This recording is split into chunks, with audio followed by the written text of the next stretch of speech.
todos. Perdón, pasa que estuve desde las 7 que estaba intentando hablar y me di cuenta que el micrófono no me andaba, así que me cambié el celular ahora. ¿Cómo Por andas, eso, Fede? ¿todo bien vos? Bien, bien. ¿De salud cómo andamos? Bien, mejor, por suerte. Fue un Goya, susto goya. nada más. Pero sí, te digo que no es nada agradable la experiencia. Bueno, no, le comentamos al resto de los chicos, Fede no tuvo COVID, pero bueno, casi podíamos. Claro.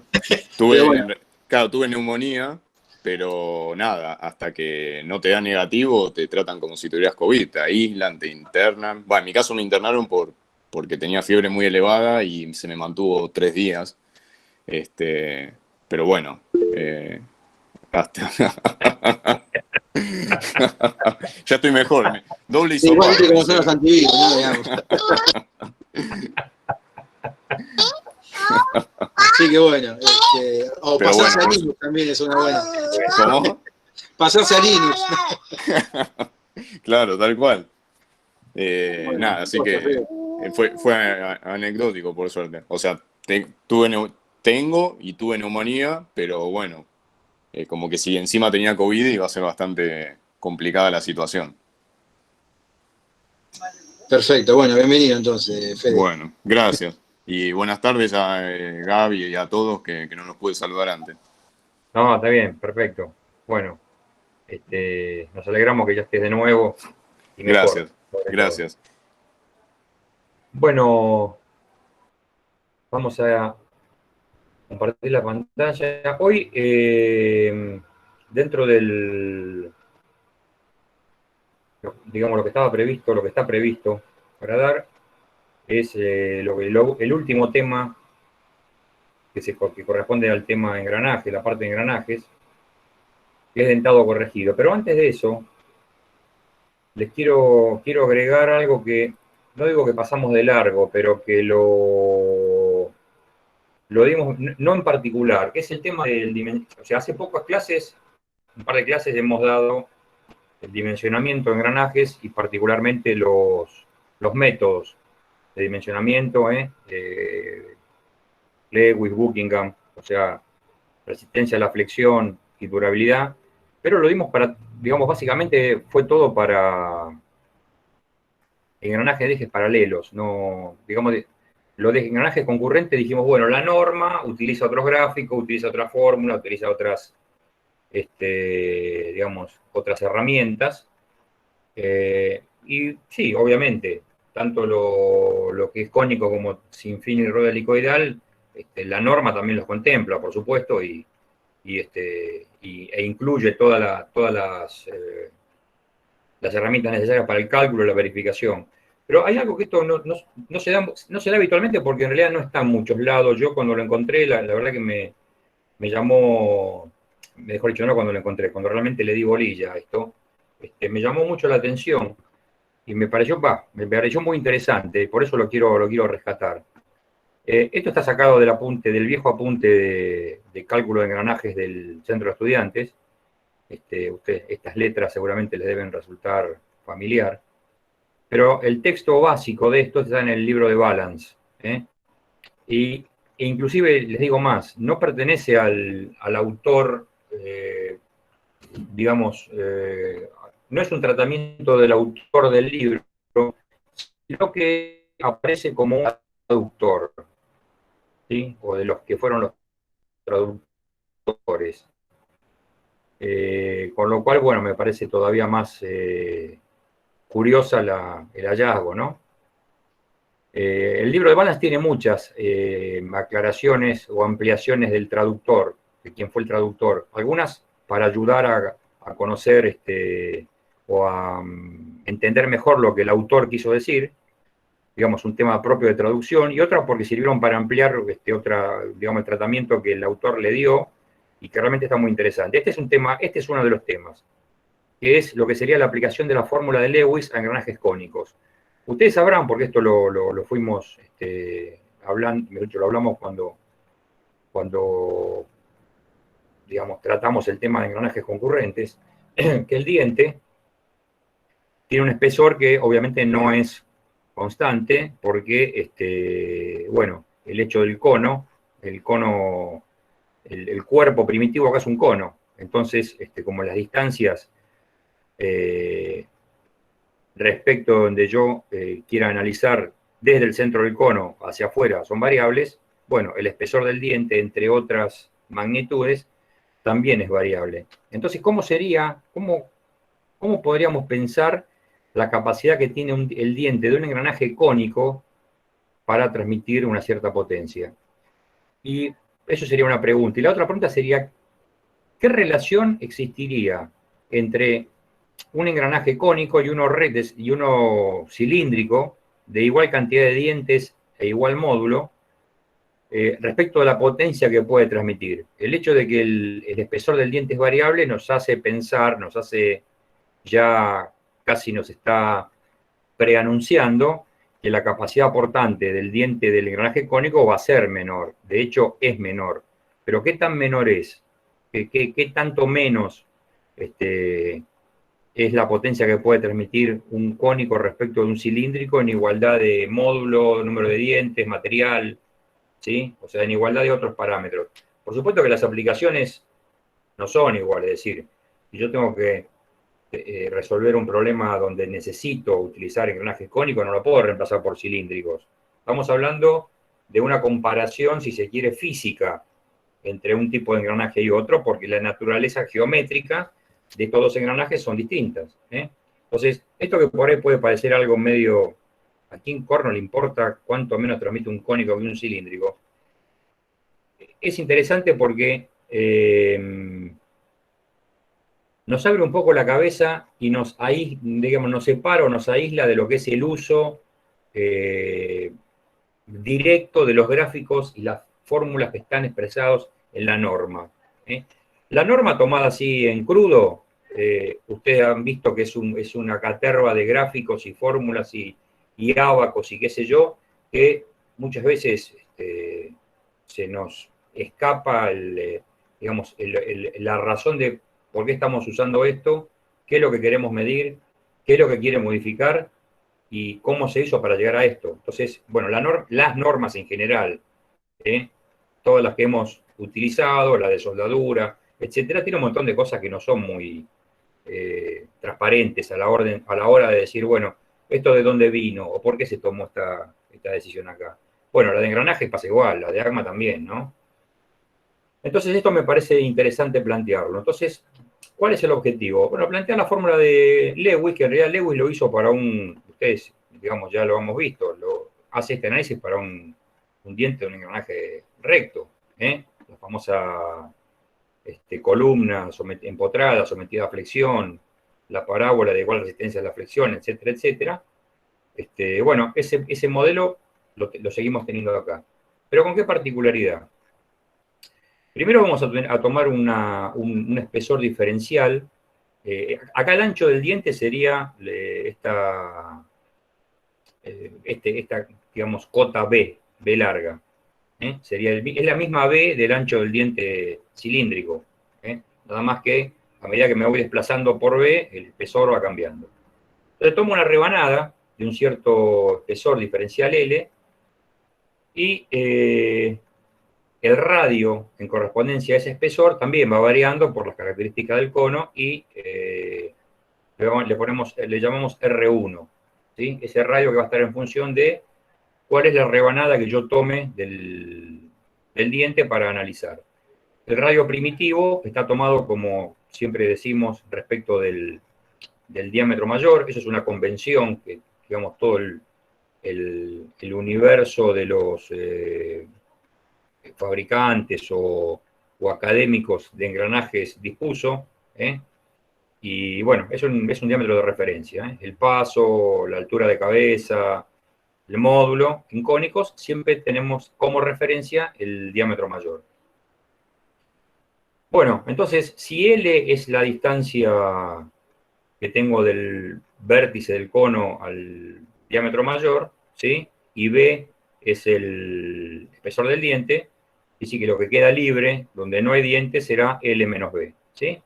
Entonces, este análisis lo que hace es, bueno, plantear lo que llamamos la carga aportante, la capacidad aportante, que es lo que el diente realmente puede transmitir ¿sí? Más allá de la potencia a la cual va a estar sometido. Es decir, yo tengo un diente que va a tener,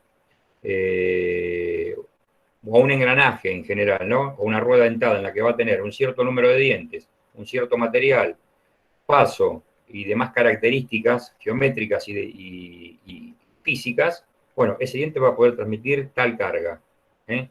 Si yo la expreso en función del número de vueltas, y el par tendría una potencia posible a ser transmitida. Eso no significa que es la que tiene que transmitir. La que tiene que transmitir es la de trabajo. Tantos caballos, bueno, a tal velocidad. Ahora, la capacidad portante es lo que puede transmitir en función de sus características propias. Esto es muy importante diferenciar, no en este punto, no en esto en particular, sino siempre. Una cosa es lo que tengo que transmitir o tiene que resistir en función de las condiciones de trabajo, las condiciones de la aplicación técnica que tengo que resolver. Eso es lo que tengo que transmitir. Y otra cosa es lo que puede transmitir en función de dimensiones, procedimiento de fabricación, tamaño, material, etcétera, etcétera.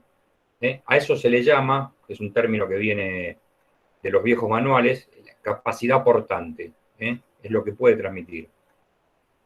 Bueno, esta capacidad portante expresada en términos diferenciales habla de, en vez de hablar de B, el ancho B, habla de un diferencial de ancho L en este caso. El factor de forma, el paso en correspondencia con la rebanada analizada, que como tenemos un radio 1, bueno, será un paso T sub 1, y sigma, la tensión que en este caso para esta expresión sería la tensión admisible.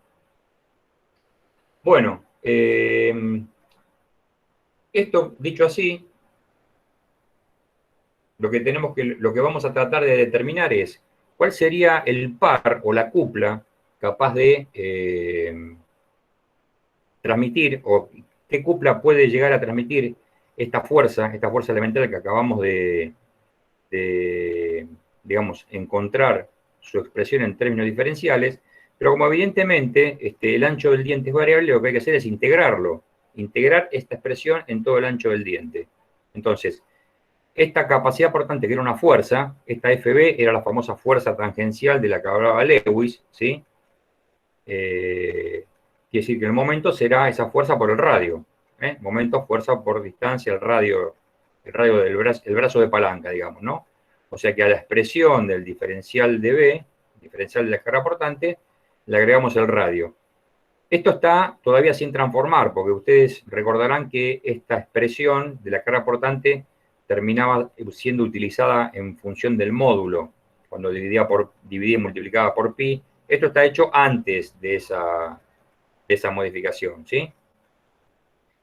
Bueno, entonces ahora, esto está muy bien, pero esto hay que integrarlo entre el ancho del diente. El ancho del diente, como es variable, bueno, esto tendré que integrarlo entre, y como es variable, el diferencial de L varía, y varía entre los límites, que es L, o sea, la máxima distancia respecto al centro del cono, y L menos B, que es la distancia del centro del cono a aquella distancia en la cual le resto el espesor del diente.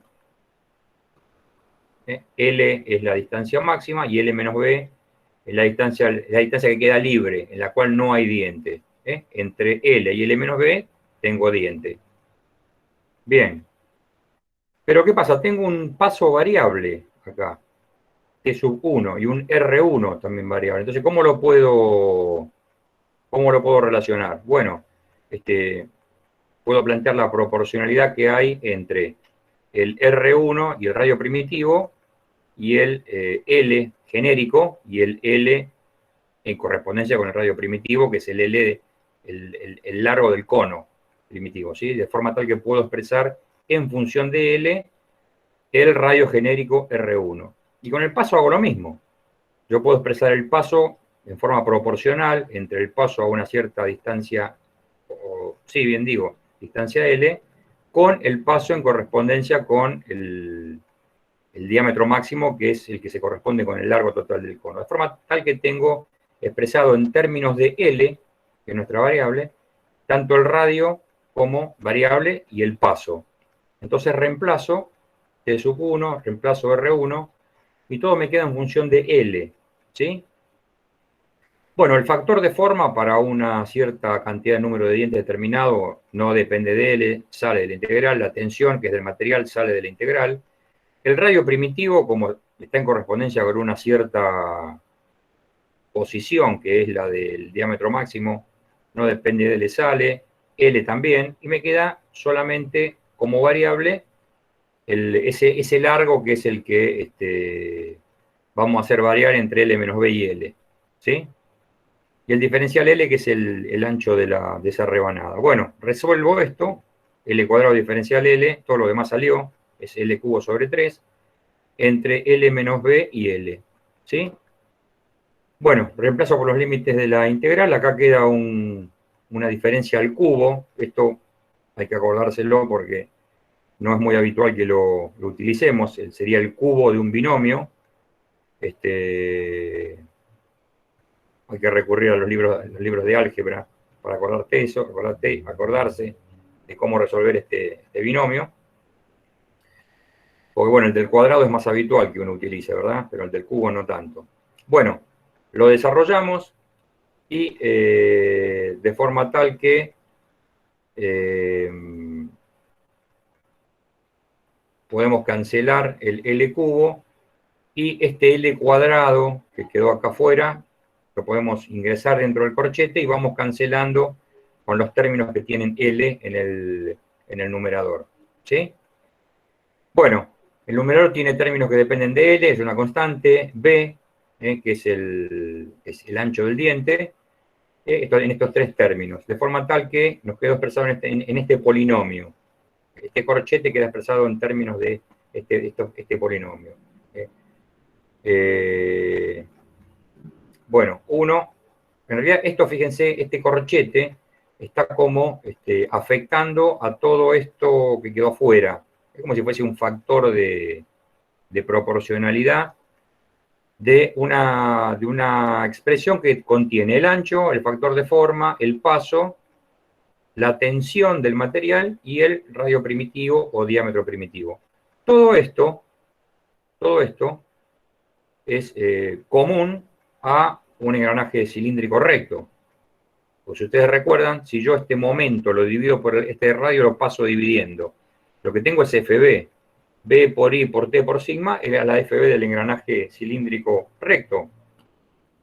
Y esto me aparece como si fuese un factor modificatorio de la capacidad portante, en este caso de la cupla, pero debido a que el engranaje es cónico. O sea que la influencia de la conicidad de la rueda está contenida acá dentro de este corchete. Bien, vamos a ver de estos términos quién es más, quién tiene más influencia que otros. Acá vemos que A1, primero que esto va a disminuir la capacidad portante respecto del cilíndrico porque tengo 1 menos algo, ¿está bien? O sea que todo esto es como que le va a quitar capacidad portante al cónico. ¿Qué relación habría entre B y L? En general se habla de entre 1/3 y 1/4 como valores habituales.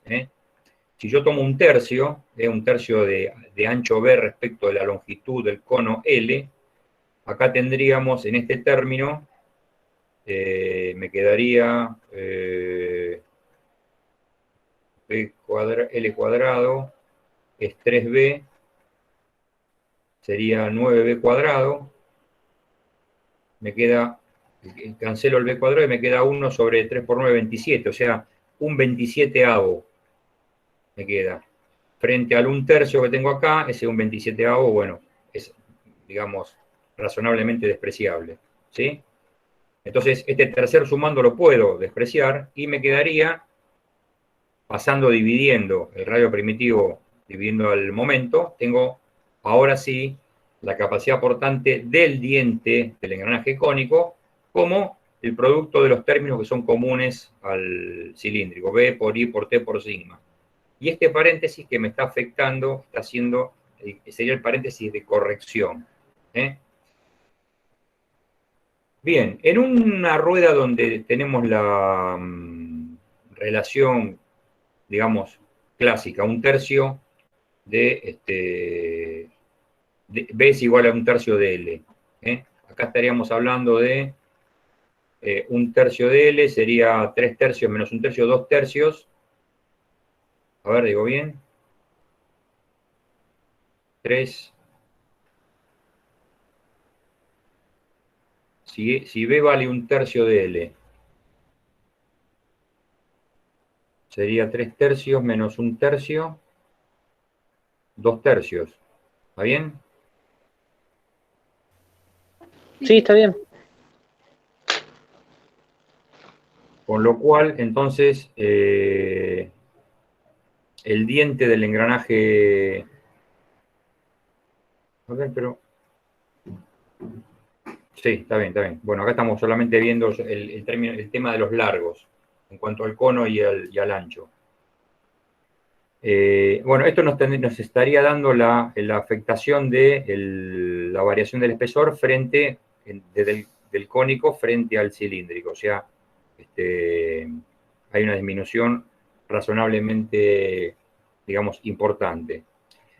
Si nos quedamos con esto, estaremos pasando por alto quizás algo a tener en cuenta, que es que el factor de forma en el cónico está respondiendo a lo que llamamos el número ideal de dientes. Cuando vimos engranajes cónicos, vimos que había una forma de representar el diente en el plano, donde lo hacíamos en el desarrollo de un círculo, que era el círculo del cono complementario, ¿se acuerdan?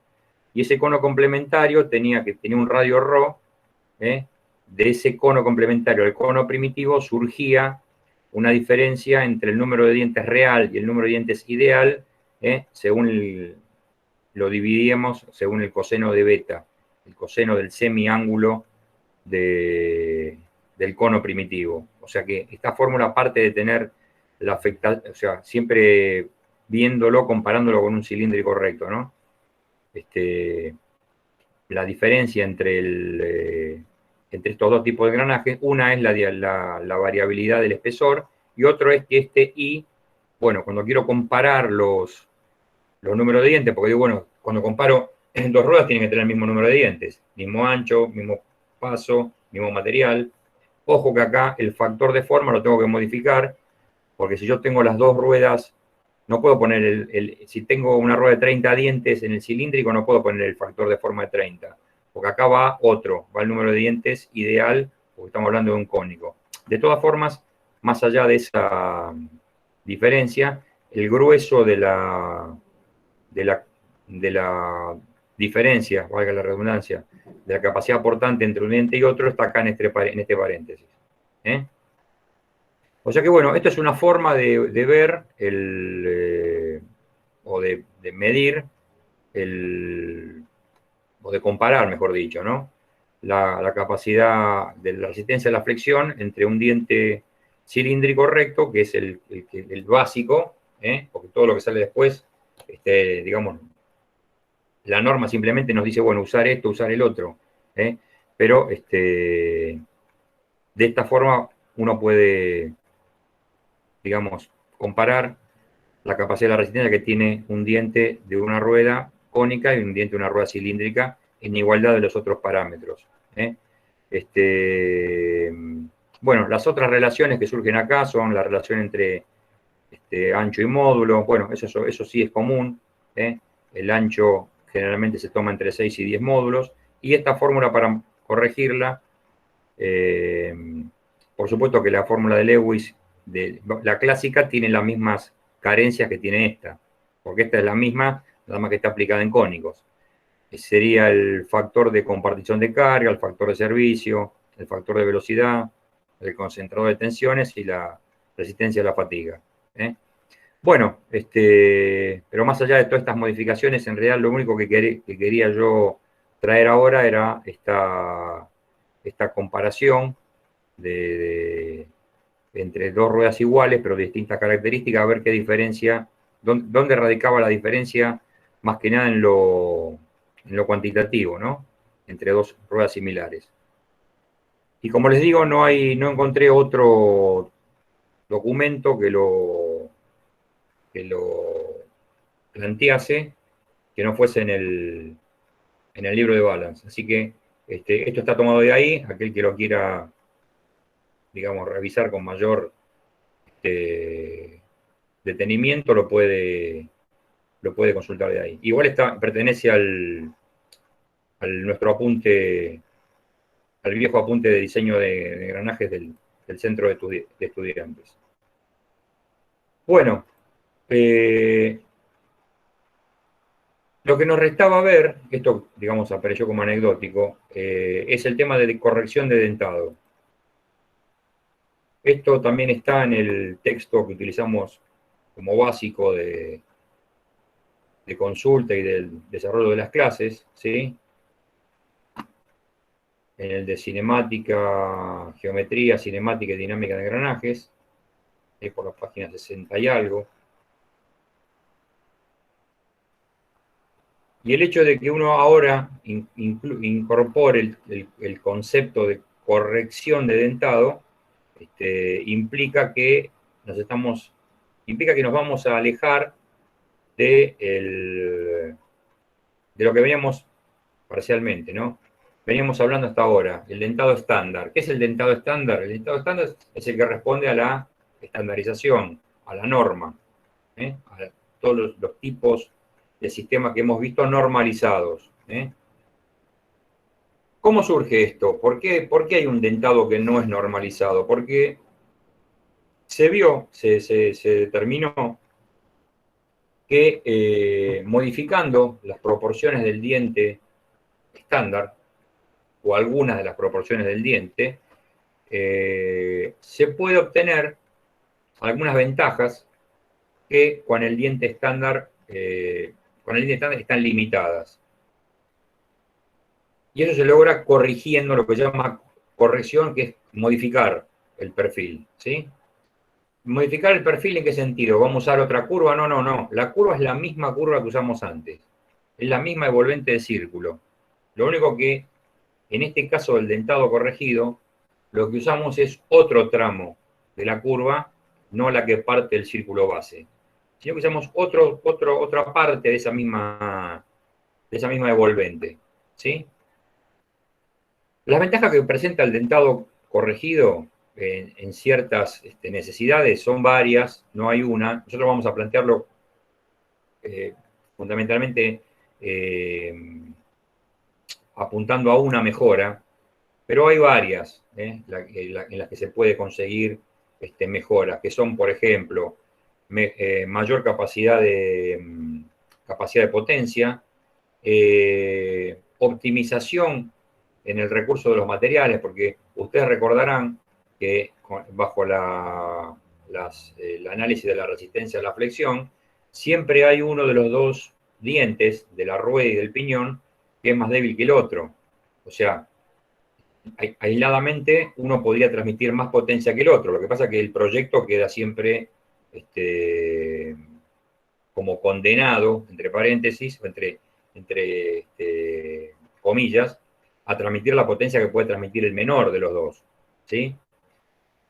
Entonces, eso haría que cuando uno quiere sacarle el jugo al par dentado, si se pudiese lograr de igualar, aunque sea parcialmente, la capacidad portante de los dos dientes, estaríamos utilizando en forma mucho más racional porque se puede hacer un aprovechamiento mucho más racional desde el punto de vista de la utilización de los recursos, por ejemplo, el material.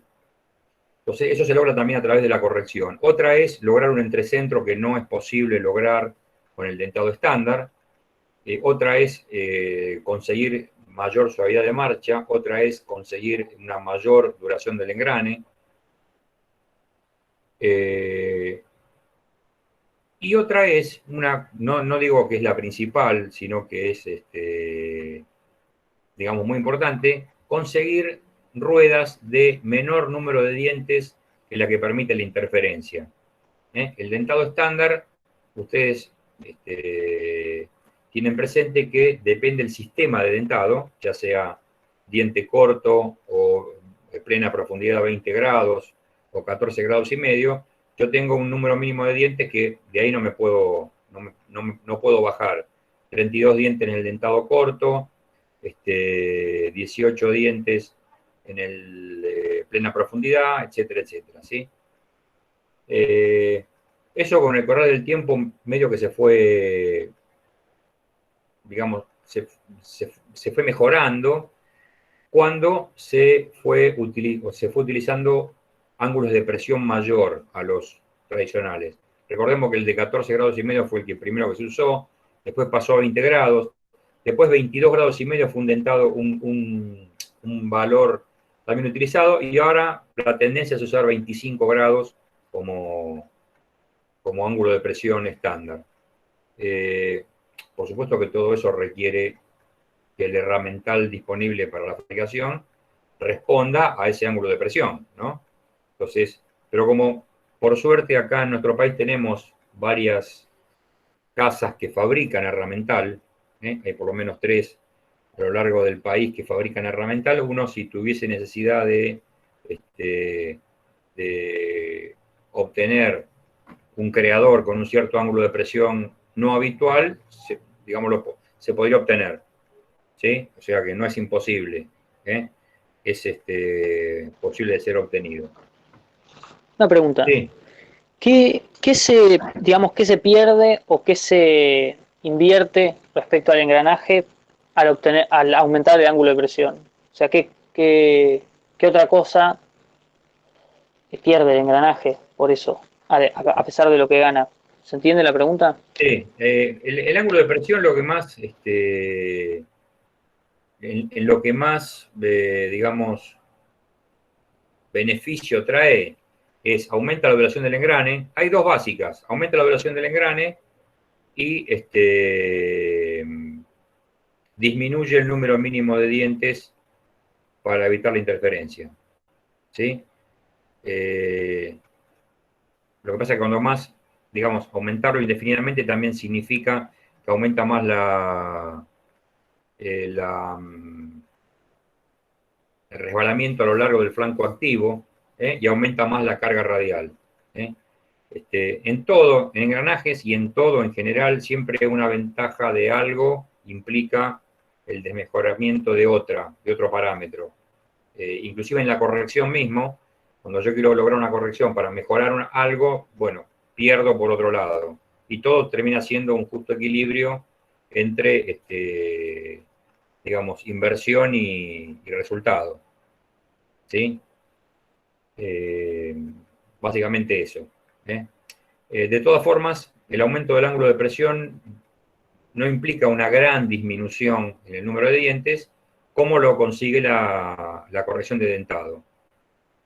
La pregunta sería, ya que la corrección de dentado parece ser algo nuevo y algo que, bueno, viene para brindar tantas mejoras en una transmisión, ¿cuáles son las pérdidas? La gran pérdida en todo esto es que pierdo la estandarización, ¿sí? Porque hasta ahora, cuando yo decía, bueno, dentado plena profundidad, alfa 20 grados, módulo 5, 30 dientes. ¿Hacía falta decir otra cosa? No, ya está. No hace falta decir más nada. 20 grados, plena profundidad, módulo 5, 30 dientes. Chao. Está todo dicho. No hace falta decir absolutamente nada. Ahora, como en cada rueda tiene que ser corregida en sí misma, yo puedo tener 2 ruedas que están actuando, que están engranando entre sí, y las 2 ruedas tienen 2 correcciones diferentes. O una está corregida y la otra no. Entonces, ya no tengo el entrecentro estándar, ya no tengo el espesor del diente estándar, ya no tengo muchas de las cosas que tenía antes cuando el sistema no estaba corregido, ¿sí? Pero, bueno, eso lleva a que para poder fabricar, si una de las 2 piezas hay que volver a fabricarla, necesito conocer la corrección. Ahora vamos a ver en qué consiste la corrección. Porque primero que no es una rueda estándar. Si hago una rueda estándar, seguramente no va a engranar con la otra en las condiciones en las cuales estaba pensado ese par originalmente.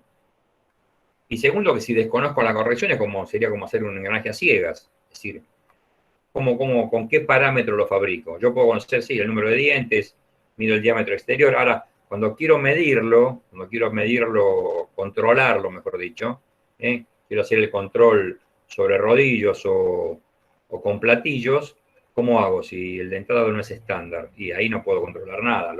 Lo que mido, no sé lo que estoy midiendo. ¿Sí? Y también se puede dar que si tengo un tren de engranajes donde hay una primera rueda, una rueda intermedia y una, digamos, tercera rueda o rueda final conducida, se puede dar que la rueda central, lo que sería la rueda intermedia, tenga una corrección para engranar adecuadamente con el piñón conductor y otra corrección para engranar adecuadamente con el piñón con la rueda conducida. O sea que la misma rueda tiene dos correcciones, porque está engranando con dos ruedas distintas no estándar. O sea que el universo de la corrección es otro campo hasta ahora desconocido y a partir de hoy parcialmente conocido porque es todo otro universo que está dentro del gran tema que podemos conocer como engranajes. ¿Sí? La corrección es todo otro submundo aparte, dentro de lo que es engranajes. ¿Sí? Porque requiere la determinación de la corrección. Ahora vamos a ver cómo se obtiene eso. Primero saber qué es lo que quiero mejorar, esa mejora cómo la puedo lograr, cómo la tengo que obtener, con qué con qué la puedo fabricar, y después cómo la tengo que indicar, porque a la hora de tener que reproducir una rueda de iguales características, si yo no conozco todo lo que yo modifiqué, o los parámetros de la corrección, bueno, mal puedo obtener una rueda igual a la que, o un reemplazo de la rueda que tengo originalmente. Es decir, la intercambiabilidad se pierde acá, que es el gran, digamos, no sé si decir contra, pero sí es la gran, ahora es la gran dificultad que se tiene, es la no intercambiabilidad. Por supuesto que esto está absolutamente difundido, no debe haber caja de velocidad de un vehículo actual que no tenga dentado corregido, porque aparte, dentro de las ventajas que mencionamos, hay otras que son la posibilidad de transmitir la misma potencia, pero con ruedas más chicas. Al poder utilizar menos dientes, la rueda se achica, ¿sí? Diámetro módulo por Z. Entonces, uso menos dientes, los diámetros se achican, todo se achica, la caja en general. Entonces, en aplicaciones donde el lugar, el espacio, es condicionante, bueno, el dentado corregido está a la orden del día, por ejemplo, ¿sí? O sea que es algo que está absolutamente difundido. No es que porque lo vimos ahora, no lo vemos porque casi no se usa, no. Se usa, pero uno, bueno, conociendo los parámetros de la corrección, uno puede hacer fabricar la rueda y no tiene por qué tener problemas. Lo que sí es que necesitamos conocer la corrección, ¿sí? Dentro de esta, digamos, como cuestión negativa, hay una muy positiva que es la siguiente, como las pautas básicas de, digamos, de la transmisión de potencia con engranajes no se pueden resignar. Por más que el dentado sea corregido o no corregido, hay cosas que no se pueden resignar, y una cuál es, el cumplimiento de la ley del engrane, y la otra es la continuidad de marcha. Esas son como las dos, el podio, digamos, de lo que no se puede negociar. O sea, la ley del engrane no puede no cumplirse porque eso implicaría como un postulado en el cual no se cumpliría la constancia de la relación de transmisión en valores instantáneos. O sea, eso no se puede negociar, es incondicional. Y lo otro es la continuidad de marcha.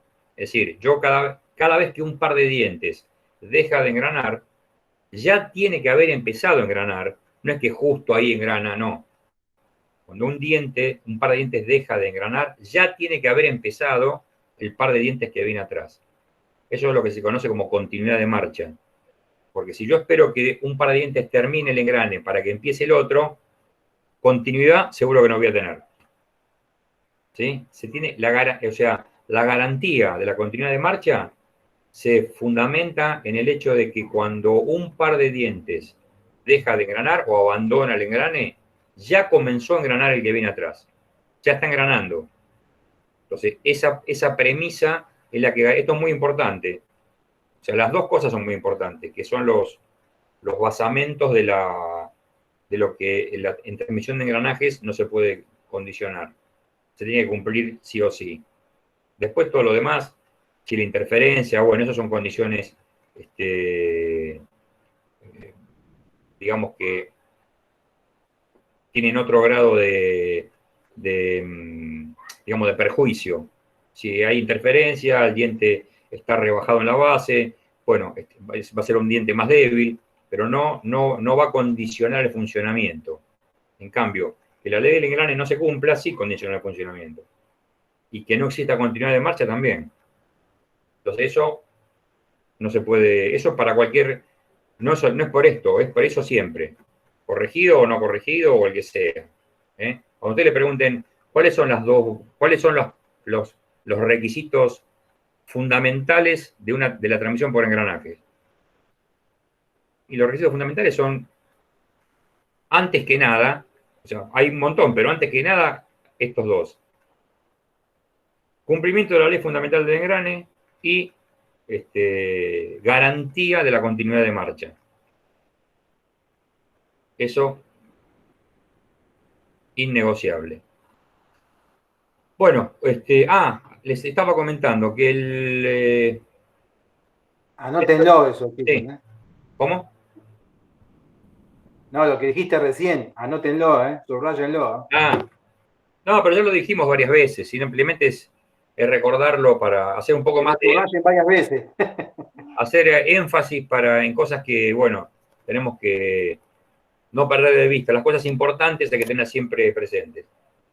Dentro de todo este campo que parece que es muy nefasto, en cierta forma, en realidad no, tiene un montón de ventajas, hay algo que es muy bueno, que como dijimos que usamos la misma curva, la misma envolvente, ¿cuál es la otra gran ventaja? Usamos las mismas máquinas que se usan para la generación de las ruedas estándar, o sea, la creadora cremallera, el piñón mortajador Fellow,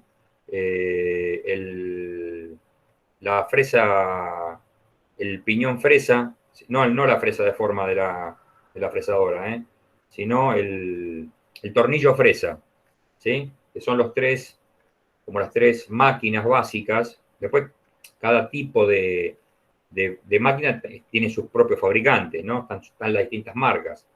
La MAG, que es la más difundida de las creadoras, la Fellows, que es la del piñón mortajador, y el tornillo fresa, que no sé qué marcas, hay varias. Pero digamos que MAG y Fellows son las que históricamente fueron o son todavía, ¿no? Las marcas principales. Entonces, las mismas casas fabricantes utilizan, las mismas máquinas se utilizan para generar las ruedas corregidas. ¿Ustedes se acuerdan cuando vimos lo que serían las pautas iniciales del engrane, donde habíamos definido, bueno, el círculo base, el círculo primitivo, el círculo exterior, y entre los puntos de tangencia, entre lo que sería la tangente común a los dos círculos base, dentro de esa longitud, lo que sería T1 y T2, era donde se garantizaba los puntos de engrane. En este caso es una recta, porque como la...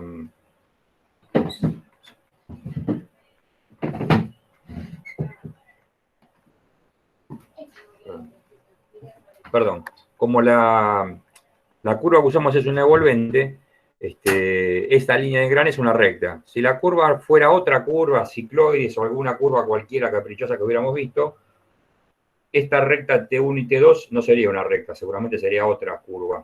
Pero en el caso nuestro es una recta porque usamos la envolvente. Entonces, esta área que está rayada es el área, digamos, que dentro de la cual queda garantizada la no interferencia, porque es el punto a partir del cual nace la envolvente, el punto T1 a partir del círculo base, T1 y T2. Entonces, a lo largo de lo que sería la línea, lo que se llama, o algunos llaman línea de acción o longitud del engrane, T1 y T2, dentro del segmento está garantizado el engrane, digamos, en ausencia de la interferencia. Bueno, el dentado estándar implica utilizar un sistema en el cual uno de los más difundidos, recuerden que habíamos hablado de dos cremalleras básicas o perfiles, BP, perfil básico, 1 y 2. El 1 es el que utiliza 7/6 de altura de diente, donde surge este 1,166 para la altura de raíz, y el otro utiliza 1,25, es la altura de raíz, que es el BP2, ¿sí? Es el que se tiende a usar más en la actualidad, pero los dos responden a la norma igual, ¿no? Bueno, y después digamos, relación que había entre paso, módulo, ¿sí? Diámetro y número de dientes, ya vista. Eso todo estándar. ¿En qué consiste la corrección en sí? Acá tenemos representada lo que sería la cremallera, dos dientes consecutivos de una cremallera, en la cual el diámetro primitivo del piñón, digamos, a fabricar en condiciones estándar, es tangente al plano primitivo de la cremallera. Y de esa hermandad, digamos, surge, se consigue el hecho de que una superficie rueda sin resbalar respecto de la otra. En vez de ser dos cilindros, acá es un cilindro y un plano, porque, bueno, la cremallera no tiene radio, ¿sí? El radio es infinito. Evidentemente, en correspondencia con esa línea, ese plano primitivo, en términos nominales, el espesor del diente y el vacío del diente tienen la misma longitud. Y entre dos puntos homólogos tengo lo que llamamos el paso. Pero yo puedo conseguir, se puede obtener un diente que tenga una altura de cabeza menor igual a la estandarizada, que sería la altura de cabeza K igual al módulo en plena profundidad, de forma tal de que el punto crítico en el que el vértice de un diente no puede actuar, no puede engranar por debajo del punto T, que vimos recién, de la otra rueda, para generar interferencia, yo lo puedo conseguir con otro tipo de diente no estándar. ¿Y cómo podría ser eso? Bueno, si yo consigo un diente que tenga altura de cabeza menor, voy a tener un diente obviamente distinto, en el cual va a tener distintas características cinemáticas, ¿sí? ¿Y cómo logro un diente que tenga menor altura de cabeza? Bueno, una posibilidad es, acá lo vemos identificado, retirando, separando o alejando el creador, la cremallera, de la posición teórica de tangencia entre cilindro primitivo del piñón a fabricar y plano primitivo del creador, de la herramienta cremallera. Recordemos que el plano primitivo de la herramienta cremallera es aquel plano en correspondencia con igual espesor de diente, igual distancia entre espesor y vacío, ¿sí? Si yo retiro, si yo separo, alejo, en este caso, la corrección se puede dar o alejando a la herramienta o acercándola, ¿sí? En este caso estamos alejando la herramienta, Y cuando yo alejo la herramienta, esa acción de alejarla implica generar un diente diferente o generar un diente, como llamamos, corregido. El hecho de separar la herramienta de la posición teórica. Yo esa corrección la puedo lograr o alejando la herramienta, como está dibujado acá, o acercándola. Las características del diente fabricado son diferentes, ya sea que la herramienta sea alejada o acercada, pero obtengo distintas particularidades del diente fabricado de esa forma. Si yo alejo la herramienta, lo que estoy haciendo es plantear lo que llamamos una corrección positiva, porque la forma de, digamos, identificar cuántos milímetros alejo la herramienta, cuántos milímetros la acerco, es darle un signo. Si yo alejo la herramienta, la corrección es positiva. Ahora, la tangencia entre, digamos, cilindro primitivo del piñón a fabricar y plano primitivo ya no es masa que tenía antes. O sea que va a haber un valor delta chiquito que está acá abajo, que en el diente va a ser aumentado, o sea, en el diente de la rueda a fabricar. Es decir, que este delta, esta dimensión, será lo que yo alejé, el delta chico cursivo, ¿no? Va a ser el delta este grande por la tangente de alfa, la tangente del ángulo de presión. Como esto es de cada lado del diente, o sea, a un lado y al otro o sea, esto va a impactar a ambos lados del diente del creador, cuando yo mida el espesor del diente fabricado, voy a tener un medio del paso, que es el espesor teórico tradicional, pero le tengo que agregar ahora una parte que se generó simplemente por el efecto de que la herramienta fue retirada. 2 veces delta por la tangente de alfa. ¿Sí? Este delta grande que está acá, que es la distancia entre el plano primitivo original y lo que sería el plano en la posición de la corrección, lo que se llama la corrección absoluta, a la hora de relacionarlo con digamos, yo diría independizarlo del módulo, se divide por el módulo y obtenemos el valor X, un valor adimensional, porque estoy dividiendo milímetros o décimas de milímetros en el alejamiento con respecto al módulo, que sabemos que no le ponemos nada, pero que son milímetros. ¿Está bien? Entonces, me da este parámetro adimensional, que es el valor X de la corrección. ¿Sí? Entonces, acá ya vemos que tenemos un diente que en principio es distinto al diente original. ¿Por qué? Porque la herramienta la retiré y voy a tener un diente seguramente con un mayor espesor. Lo estamos viendo acá. Ahora, ¿qué características tienen estos dientes corregidos? Esto lo podemos ver acá en esta imagen. Esta imagen pertenece es del manual de MAG, manual del fabricante de la máquina, donde en la parte de corrección provee esta tabla donde representa el perfil del diente corregido. ¿En función de qué?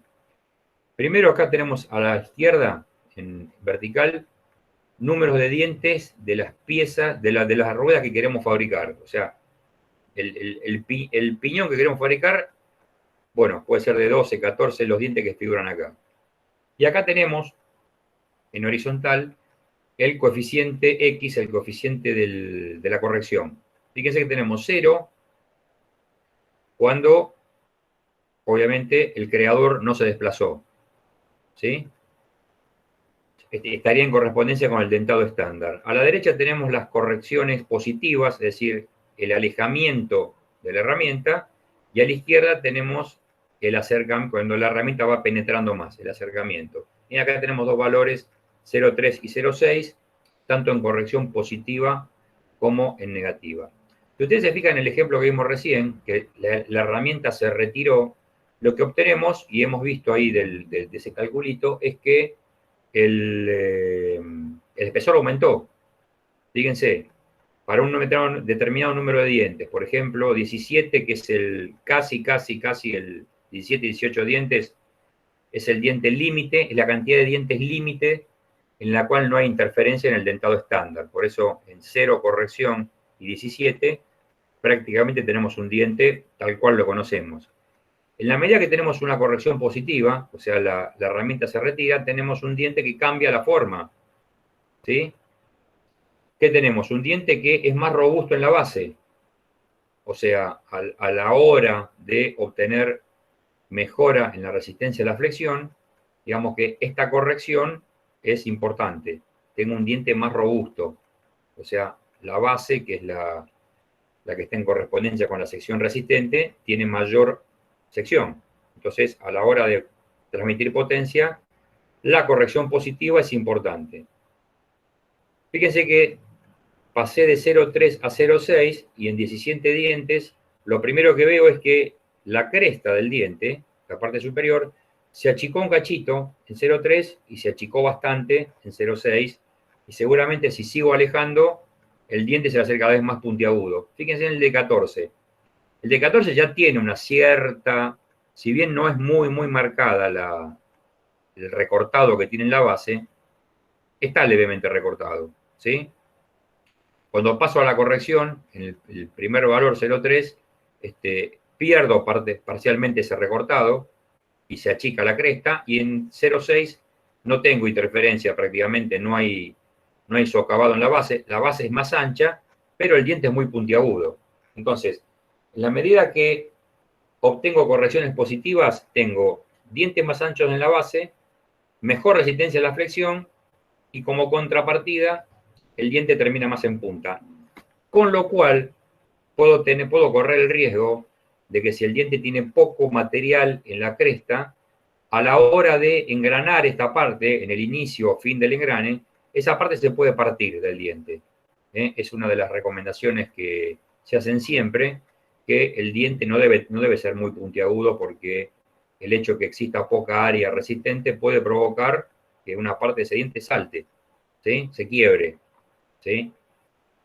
Bueno, entonces, como siempre, las correcciones son importantes hasta ahí. Es decir, tampoco a la hora, si el objetivo es la mejora de la resistencia a la flexión, eso lo puedo hacer hasta una cierta medida de corrección, si no, después empiezo a tener otro problema. En la medida que tenemos más dientes en nuestra rueda a fabricar, vemos que sin desplazamiento prácticamente la interferencia no existe, y obtengo siempre a la derecha mayor ensanchamiento en la base y se afina la punta, y cuando tengo, me voy a correcciones negativas, veo más manifestado el efecto de interferencia y el diente tiende a ser más regular, o sea, es más parejo el espesor. Por supuesto que la corrección negativa también existe, y también existe porque a veces se quiere lograr aumentar el flanco activo, aumentar la duración del engrane, y hay correcciones que, bueno, van en perjuicio de la interferencia y la resistencia a la flexión, pero van en mejora en pos de otras condiciones cinemáticas. Fíjense que acá hay un límite, acá hay un salto importante, ¿no? De 50 pasó a 100 dientes. En 100 dientes prácticamente, si lo vemos en detalle, el diente sin corregir, las correcciones positivas y negativas casi diría que no han cambiado la forma del diente. Y si la cambió muy poco. No vemos interferencia para ninguna corrección, y no vemos diferencia en el espesor de la base ni en el espesor de la cresta. O sea que indudablemente hay un entorno de número de dientes en el cual la corrección afecta la forma del diente, y otra que a partir de cierto número seguramente no. Bueno, este material es provisto esto es para un ángulo de presión 20 grados, es provisto por MAC, por el fabricante, y bueno, acá uno ve la forma que adopta el diente en función de las correcciones. Haciendo un poco de memoria, cuando vimos el concepto de interferencia originalmente, habíamos visto que la punta del creador no podía actuar por debajo del círculo base. Entonces, si relacionamos estas distancias, el radio primitivo menos K, que es la altura de cabeza, eso tiene que ser mayor para que este punto no penetre por debajo del punto T de esta altura, radio base por coseno de alfa. Cuando relacionamos la altura de cabeza con el módulo y el radio base con el radio primitivo, llegamos a una fórmula que ya la vimos. Esta es la fórmula que relacionaba el número mínimo de dientes por interferencia y el ángulo de presión. A esta expresión le falta acá arriba como esto está hecho para K sobre M, es decir, altura de cabeza versus módulo igual a 1, porque es un plena profundidad, le falta un K sobre M que multiplique al 2, porque de esa forma esta misma fórmula me permite utilizar para un diente corto, donde K sobre M vale 0,8 y no vale 1. Entonces nos permite utilizar esto, como decíamos, o determinar el famoso número mínimo de dientes. Si yo reemplazo 20 grados, bueno, me da 17, si reemplazo 14 medio me da 32, etcétera, etcétera. Pero lo interesante de esto es que yo puedo, imponiendo un número de dientes determinado, digamos arbitrario, qué sé yo, 11 dientes, despejar el ángulo de presión que en correspondencia con este sistema dentado, es decir, en cuanto al sistema dentado, relación K sobre M, ¿no? Tendría que tener el ángulo de presión para evitar el problema de interferencia. Entonces, esta quizás es la corrección más complicada. ¿Por qué? Porque modificar el ángulo de presión es modificable si yo modifico el ángulo de presión de la herramienta, pero también si hago engranar a las ruedas en una posición cuyo entrecentro no es el teórico. ¿Por qué? Porque cuando yo separo el entrecentro levemente, lo que hago es modificar la posición de la tangente a los círculos base. Y la tangente a los círculos base está en correspondencia con el ángulo de presión.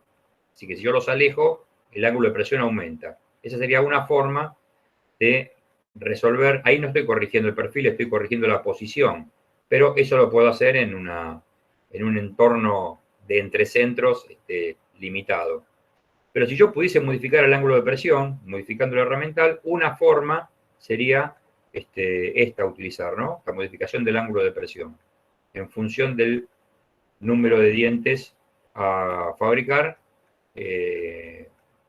sin que intervenga el problema de la cremallera, el problema de interferencia. Pero si uso el mismo creador con el ángulo de presión normalizado y lo que hago es alejar o separar, yo modifico el punto T en la medida que yo desplazo el creador y a esa distancia que habíamos visto recién de R menos K, volvemos sobre ella, R primitivo menos K, tengo que agregarle el término X por M, que es el desplazamiento, X por M es el desplazamiento delta. ¿Sí? Entonces, ahora incluyo ese término y resulta ser que la expresión que obtengo del Z mínimo sigue siendo, digamos, parecida, porque antes tenía Z igual a 2 sobre seno cuadrado de alfa, ahora tengo lo mismo, pero afectado de 1 menos X, siendo X el factor de, digamos, el de corrección modular, si se quiere, porque es el que relaciona delta, que es el desplazamiento absoluto, dividido el módulo. Es decir, que ahora sí puedo, de esta forma, fijando un número de dientes a fabricar, despejar X, que es el desplazamiento modular, o la corrección modular. Como conozco el módulo, puedo encontrar el valor de delta. Acá hay en esta expresión, el fabricante, bueno, relaciona esta fórmula con la anterior, porque si ustedes recuerdan, 1 sobre seno cuadrado de alfa era el número mínimo de dientes para lo que sería el dentado estándar, lo llama Z límite, ¿sí? Entonces, bueno, expresa este valor de corrección a obtener en función del Z límite que teníamos antes y el Z del que quiero fabricar. Y acá ven que, curiosamente, usa dos Z límite con distinto valor, y uno lo que podría preguntarse es por qué, si el Z límite para alfa 20 grados y plena profundidad era 17 dientes, ¿por qué pone 14 arriba? Porque el fabricante entiende que 14 es un número por debajo del mínimo, pero todavía es un número aceptable, es un número de dientes tolerable. Si uno viene acá a la tablita esta, fíjense que el de 14 dientes, si bien tiene un recorte, ¿sí? Bueno, todavía es admisible. Por supuesto que en cuanto yo me desplacé de menos de 17, ya la base está recortada, pero el fabricante dice que todavía es aceptable ese recorte. Por eso a la hora de aprovechar lo más posible digamos, el hecho de corregir esto, ¿sí? O de obtener un buen resultado sin incurrir en el problema de interferencia, bueno, utiliza el 14 como límite y deja 17 abajo. Con lo cual, si uno pone acá le está hecho un cálculo para 10 dientes de piñón a fabricar, y surge un 10 dientes, dice módulo 8, 10 dientes, ángulo de presión 20. Entonces, obtiene un delta, el X es 0,2353, cuando multiplica por 8, que es el módulo, le da un desplazamiento, el desplazamiento es 1,8, casi 1,9 milímetros, casi 2 milímetros. El diámetro primitivo es digamos, es un invariante en esto, que es módulo por Z, ¿sí? Pero no tiene a partir de ahora el mismo significado que tenía el diámetro primitivo en el dentado estándar, donde eran el diámetro en correspondencia con los cilindros que rodaban sin resbalar. Porque como ahora la cremallera está corrida, ese diámetro ahora es otro. Y es lo que se llama, en dentado corregido, el diámetro de referencia. Es donde hay igualdad de espesores llenos y vacíos. Si yo lo mido en el diámetro primitivo estándar, yo voy a tener, bueno, un diente con mayor espesor ahí. Va a haber un vacío menor y un espesor mayor. En la medida que yo me corro un cachito de ese diámetro, en algún lado voy a obtener uno en el que voy a tener igualdades de vacíos y llenos. Ese es el diámetro de referencia. Es el diámetro en el cual resbaló, entre comillas, el cilindro del piñón a fabricar con el plano primitivo de la cremallera. O sea que ahora hay dos diámetros a tener en cuenta. El primitivo, que es una definición, módulo por Z, del cual ahora, bueno, se perdió la potestad que tenía o las ventajas que tenían, y ahora aparece un diámetro de referencia como nuevo parámetro a tener en cuenta. Obviamente que los entrecentros, altura de cabeza, etcétera, etcétera, ya no son lo del dentado estándar. Fíjese que este módulo 8 debería tener 8 milímetros de altura de cabeza y tiene 6,12. Es un diente que tiene menor altura de cabeza, ¿sí? Por lo tanto es un diente que va a tener mayor espesor de base, pero no va a estar interferido. Porque con 10 dientes y, digamos, construcción estándar, el diente en la base seguro que va a estar recortado. Bueno, en este texto hay un par de cálculos más. Este tema es acá hay mucho para tallar, para investigar y para leer, ¿sí? No siempre las correcciones en las dos ruedas son iguales. A veces una puede tener ninguna corrección y corrijo solo una, y a veces las correcciones son entre sí diferentes. Las correcciones yo las puedo lograr para el mismo entrecentro estándar que tenía nominal o para un entrecentro diferente. Cuando la corrección la hago para el entrecentro teórico original, se llama, o se conoce en la jerga de la corrección, ruedas corregidas a cero. Las ruedas corregidas a cero son las ruedas que se corrigen sin modificación del entrecentro teórico. Por supuesto que el entrecentro también es uno de los parámetros a modificar, pero dentro del campo de la corrección puedo mantener el entrecentro o no. Y después no todas las correcciones resultan con igual nivel de beneficio. Es decir, hay otros gráficos que acá no están en este texto, donde si la corrección cae en una cierta área, se entiende que la corrección es satisfactoria. Es como si fuese un gráfico de eficiencia en la corrección, digamos, ¿no? O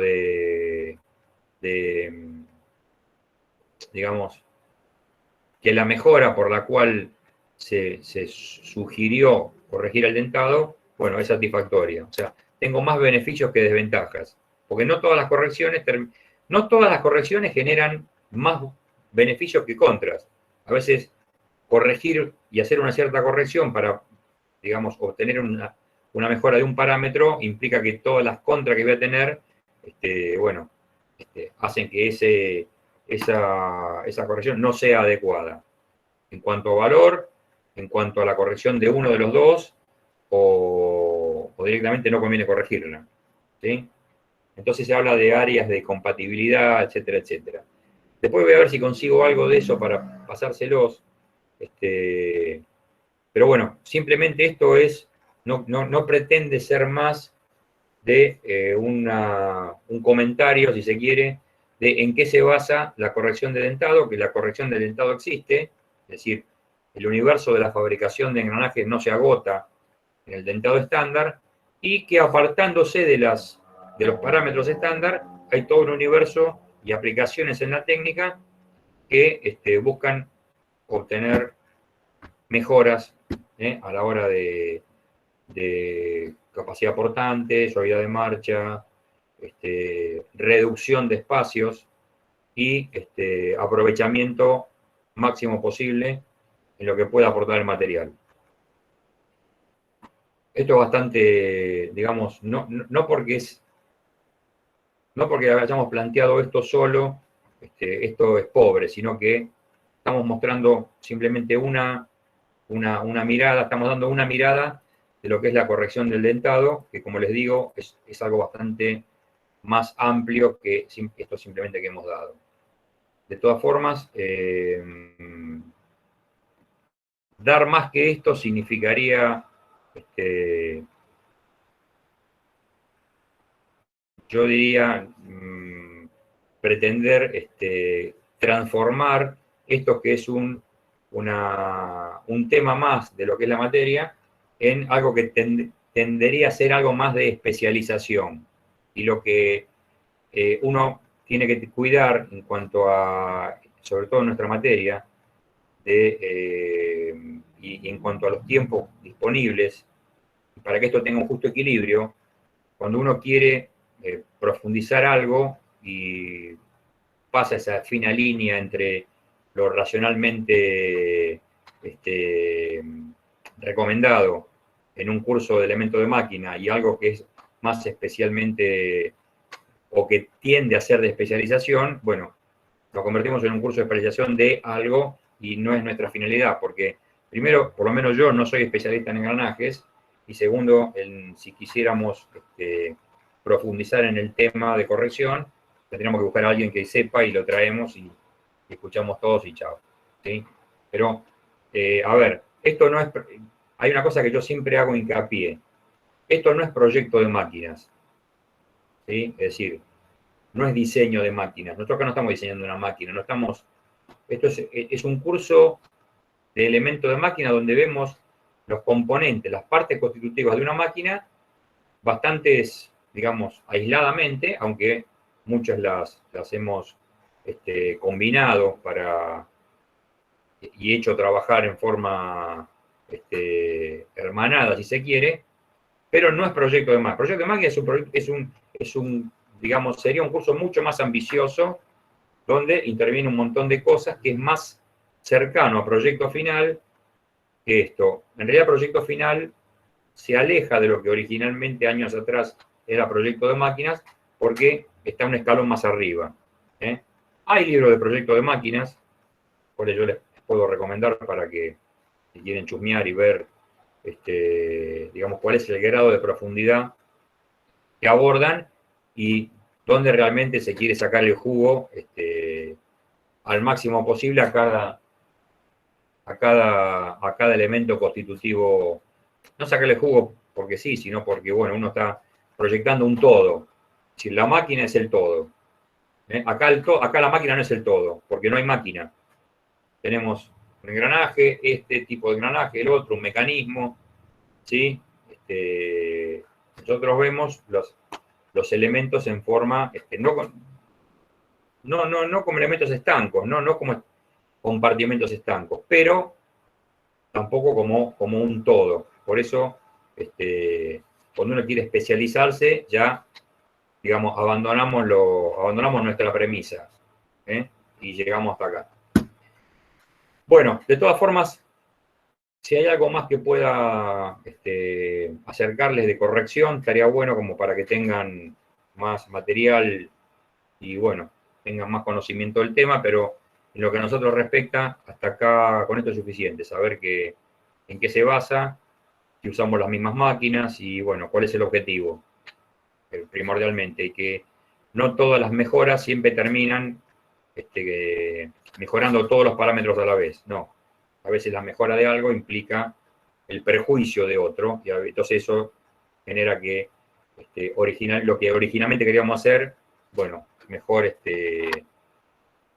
o tenemos que volver atrás en cuanto a nuestra decisión, o bueno, saber que esa mejora en principio, bueno, no va a ser tan significativa como creíamos. Bueno, esto es lo que teníamos previsto para dar hoy. Agregué lo de engranajes cónicos porque me parecía interesante. Así que hoy daríamos formalmente cerrado el tema de engranajes, ¿sí? El cual empezamos hace 2 meses y pico largos. Las clases que quedan antes del parcial, daremos, uno va a ser volante de inercia, creo que será la clase que viene, y después si queda otra clase daremos algún tema más de los que quedan, como siempre, nos quedan medio colgados porque, bueno, el tiempo es el que tenemos. De todas formas, vamos a cerrar el curso muy, digamos, habiendo dado todo lo que pretendíamos dar y en la forma que pretendíamos dar. Digamos, por lo menos, que no es algo, no es un consuelo, sino que al contrario, es algo que nos tiene, por lo menos a nosotros como cuerpo docente, nos deja tranquilos porque dimos lo que pensábamos dar o vamos a terminar dando lo que pensábamos dar y con el grado, digamos, humildemente, entre comillas, el grado de rigurosidad y de profundidad que habitualmente damos y, bueno, este año obviamente no fue la excepción. Más allá de que, como siempre digo, no quiero, digamos, no es gratuito lo que digo. Este curso realmente, más allá de que no pudimos vernos las caras, realmente es un curso muy, muy valioso, porque realmente veo que han trabajado y están trabajando un montón, y aparte un curso muy heterogéneo, cosa que tampoco es del todo habitual. Heterogéneo en el sentido de que, bueno, ya algunos la han cursado, otros están viniendo porque bueno, necesitaban reajustar algunas cosas, y otros que por razones de correlativas y otras hierbas no hubieran podido haber sido parte del curso originalmente. Bueno, todos juntos somos esto. Es un curso que realmente me parece un gran curso. O sea, más allá de los resultados y las notas y todo eso, son un poco de estadística, ¿no? Más allá de eso, me parece un curso muy valioso. Así que se los digo porque siento que es así. Bueno, hasta acá llegamos, Sí, con los TP, agrego algo, Gaby, con los TP viene muy bien, muy bien. Bueno, hay algunos atrasos, pero la verdad que siempre lo destaco, eso, la verdad que muy bien. El tema de planetarios, prácticamente todos lo aprobaron en primera revisión, salvo algunas excepciones, pero nada, también demuestra que por lo menos, yo sé que es la única guía que hicimos nosotros últimamente que tiene respuesta, pero bueno, nada, la verdad que sí, viene muy bien. Así que, obviamente que de esto no vamos a hacer TP por cuestiones de tiempo y ya lo habíamos charlado. A lo sumo, cuando veamos, seguramente vamos a ver volante, ¿no, Gaby? Llegamos a ver volante. Sí. Bueno, si damos volante, vemos de hacer un TP todos juntos acá. Sí. Claro, algo que más o menos damos prácticamente siempre, ¿no? Y de resolverlo, y a lo sumo ustedes pasarán el ejercicio como para que tengan la metodología y entregarlo y no recibe correcciones, algo que, no sé, me entreguen cualquier cosa, pero prácticamente con los TP, con el dimensionamiento, ya terminamos la cursada con los trabajos prácticos, ¿eh? Bueno, hasta acá llegamos. Yo, profe, me quedé con un par de dudas de lo de corrección. No sé si... Dale. Primero, no entendí si la altura total del diente se modifica, porque en el cuadrito ese que compartió parecía ser siempre igual. La altura total del diente puede variar también. Ujú. Puede variar, sí. Porque vos fíjate que el hecho de que al retirar la cremallera puede variar de las dos formas. Puede ser mayor o puede ser menor. ¿Por qué? Si vos retirás la herramienta, la altura total del diente disminuye. Bueno, esa fue otra cosa que no entendí. ¿Yo el radio exterior uso el mismo o también lo incremento? El radio exterior de la rueda base, Sí. no, el radio exterior es el mismo. Todo depende cuál es la corrección a la que vayas a abordar. Si son las ruedas ajustadas a cero o no. ¿Sí? Ujú. Pero el valor del radio exterior surge de los cálculos. Es decir, una vez planteados los parámetros de la rueda corregida, vos vas a ver cuál es el diámetro exterior necesario para mecanizar el material base, de acuerdo a lo que tenés que fabricar, tanto en mayor respecto del teórico o en menor. Pero la altura total del diente varía también. Y de acuerdo a la corrección, ya sea positiva o negativa, puede variar en más o en menos. Bien. Y lo último es, usted dijo que podían ganar una rueda corregida con una no corregida. Sí, exacto. En Obviamente ese caso, no con el mismo entrecentro teórico, ¿no? claro, sí, sí. Digo, y en ese caso, ¿cuáles son las circunferencias que quedan tangentes? ¿Estas nuevas de referencia? Son las de referencia, sí. Pero que Ok. ya como que pierden, pierde como la familiaridad de los primitivos que teníamos en el estado estándar. El primitivo siempre es módulo por Z porque es una definición. Pero las ruedas que tampoco nos importa mucho, es decir, desde el punto de vista del funcionamiento, los diámetros que ruedan tangencialmente, y mucho que no nos... Para lo único que nos podría servir es para determinar el valor donde están las cargas. En la tangencia de los Ujú. cuerpos primitivos que ruedan sin rebalar, está aplicada la carga tangencial, eso surge de las condiciones de engrane, ¿no? Bien. La componente tangencial, o sea, está en correspondencia con el punto de tangencia de los cilindros, y ahora ruedan sin resbalar, pero no son los primitivos originales. Para eso nos podría servir. Para otro análisis, mucho que no encuentro que tengan demasiada importancia. Ok. Otra Pero duda que me como surge. te digo, Sí. el campo de la corrección es un campo totalmente casi tan profundo como el otro. O sea que es toda una especialidad, vamos a resumirlo de alguna forma, ¿no? Ujú. La otra duda que me surge de eso es si las circunferencias de referencia son ahora las que son tangentes, ¿cómo, o sea, no se debería modificar la relación de transmisión? Porque depende de la cantidad de dientes. No. La relación de transmisión es número de dientes sobre número de dientes, eso no cambia nunca. Claro, pero ahora no lo puedo ver, digamos. Más largo, más corto, más gordo, más flaco, cada diente de una rueda engrana con un diente de la otra. Eso no se modifica. Claro, pero entonces... Eso es físico, es un concepto físico, digamos, no depende de otro parámetro que no sea la cantidad de dientes. Si vos la cantidad de dientes no lo modificás, la relación de transmisión, obviamente, tampoco se va a modificar. Claro, pero ahora, si yo tengo la misma relación de transmisión, pero cambió uno de mis diámetros que es tangente al otro, o sea, una la corregí, la otra no, ¿no? Quiere decir que en donde se tocan esas dos circunferencias tangentes, no tengo la misma velocidad tangencial en los dos. Porque- No, si se tocan las tangentes, sí, lo que pasa es que no son los primitivos originales. Sí. Siempre donde haya tangencia entre los dos cilindros, ya no primitivos como antes, Ujú. las tangenciales ahí son iguales. O sea, la característica del engrane, el concepto de punto primitivo, y eso no se pierde. Porque la ley del engrane se sigue manteniendo y porque las condiciones que imponen la ley del engrane también se mantienen, se conservan. Claro. Entonces hay un concepto que estoy entendiendo mal. La circunferencia. No es que estás entendiendo mal. Cambió la definición del diámetro primitivo que teníamos en el dentado estándar. Ya Sí. estamos hablando de otro diámetro. Entiendo.